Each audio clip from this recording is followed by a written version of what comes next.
పాపం పాలకుర్తి ఎమ్మెల్యే యశస్విని రెడ్డికి వచ్చిన కష్టం ఇంకెవ్వలకు రావద్దమ్మా. సొంత పార్టీ కార్యకర్తలే సతమతం చేసి సాగనంపిన ఊర్ల నుంచి అంటే చిన్న ముచ్చట. అసొంటి కష్టం పాగోని కూడా రావద్దమ్మా. ఏమైందో ఏమో కానీ ఏడ్చినంత పనిచేసినట కాంగ్రెస్ పార్టీ కార్యకర్తలే. అందుకే ఏమంటున్నదో ఓసారి నుండి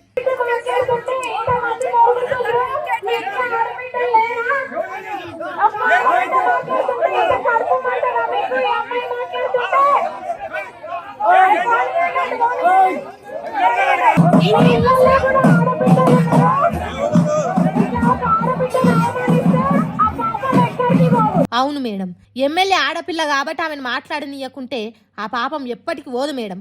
కానీ ఓట్ల అక్కరున్నప్పుడు ఊరికి ఇచ్చిన హామీలు నెరవేర్చుకుంటే మాత్రం ఆ పాపం ఉత్త కడిగేసుకుంటే పోతుంది. షానిస్తామని చెప్పి సాలి సాలనని ఇందిరమ్మ ఇండ్లు ఇచ్చి చేతులు దులుపుకుంటే ఆ పాపం మాత్రం ఉత్తగానే పోతుంది.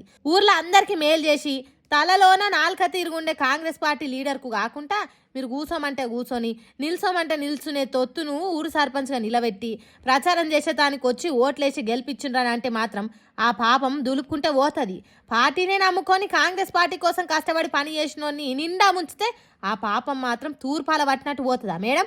ఎందుకు ఎమ్మెల్యే మేడం మాకు అన్యాయం చేసి మా ఊరికే వచ్చి మాకే పాపం తలుగుతుందని అంటున్నావు అన్నట్టు కోపానికి వచ్చిందట ఆ ఊరి పబ్లిక్. హగ చూడుండ్రి పోలీసులు అడ్డం పడుతున్నా ఎట్లా తిడుతున్నారో వాడకట్ట ఆడోళ్ళు.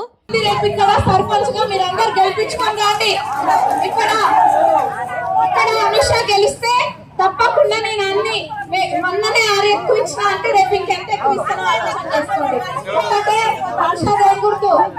జెండాలు మోయించి బ్యానర్లు కట్టించి పబ్లిక్ను మీటింగ్లకు తీసుకుపోయి కష్టపడి కాంగ్రెస్ పార్టీ కోసం పనిచేసినోని కాదని ఏరేటోళ్ళకి గెలిపించేదానికి ప్రచారానికి ఎట్లొస్తావు? నీకెందుకు దాకది పాపం అన్నట్టు కోపంతో ప్రశ్నిస్తున్నది. అంత లొల్లిగా కూడా యశస్విని రెడ్డి ఏదో ఒకటి మాట్లాడి బయటపడ్డది. కానీ పాపం అంత కష్టం ఎవ్వలకు రావద్దు. సొంత పాటోళ్ళే మొత్తమర్రకుంటా మొత్తుకునుడు అంటే ఎవ్వలకు చెప్పుకోలేని బాధ అది. అన్ని ఊర్లలో ఇట్లనే ఉంటే ఎమ్మెల్యే యశస్విని రెడ్డి పరిస్థితి వచ్చే ఎన్నికలల్లా ఎట్లనో ఏమో పోండ్రని అంటున్నారు పాలకుర్తి పబ్లిక్.